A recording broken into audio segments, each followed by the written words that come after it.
রোজার মাসে যেন আমরা চোখের কোনো গুনাহ না করি। আমরা যেন রোজার মাসে চোখের গুনাহ থেকে বাঁচতে পারি। এখন চোখের গুনাহটা এত ইজি হয়ে গেছে, মানুষ পর্নোগ্রাফি দেখলেও ভেতরে কোনো রিয়েলাইজেশন কাজ করে না, অন্তরে কোনো ভয় কাজ করে না। ইভেন দিনের পরে দিন, রাতের পরে রাত আমরা পর্নোগ্রাফি দেখছি, বাজে ভিডিও দেখছি, বাজে ছবি দেখছি, রিলস দেখছি। রোজার মাসেও আমরা ছাড় দিই না, সারাটা দিন ফেসবুকে স্ক্রল করছি আমরা। আপনি যদি রোজা রেখে চোখের গুনাহ করেন, আপনার ঈমানের নূর নষ্ট হয়ে যাবে, আপনার আমলের স্বাদ নষ্ট হয়ে যাবে। এবং চোখের গুনাহটাই এমন একটা গুনাহ যে গুনাহ বান্দার অন্তর থেকে ঈমান দূর করে দেয়।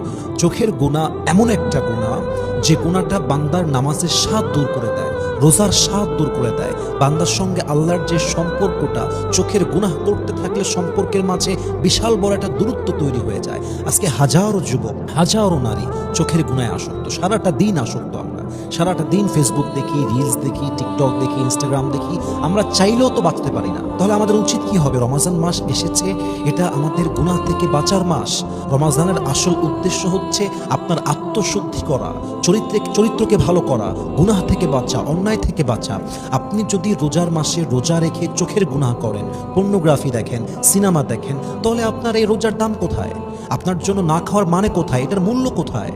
মেহেরবানি করে চেষ্টা করবেন আপনারা সবাই, এবং আমি সহ আমরা সবাই চেষ্টা করব রোজার মাসে যেন কোনো চোখের অন্যায় না হয়। চোখ দিয়ে রাস্তায় কোনো নারীর দিকে যেন আমরা বাজে চোখে না তাকাই। ফেসবুকে, ইউটিউবে, ইনস্টাগ্রামে, আমরা যে কোনো সোশ্যাল মিডিয়া প্ল্যাটফর্মে চেষ্টা করব স্ক্রল না করা। অন্ততপক্ষে রোজার মাসে আমাদের উচিত ফোনকে পরিপূর্ণ তালাক দেওয়া, একদম প্রয়োজন ছাড়া ফোনটা হাতে না নেওয়া।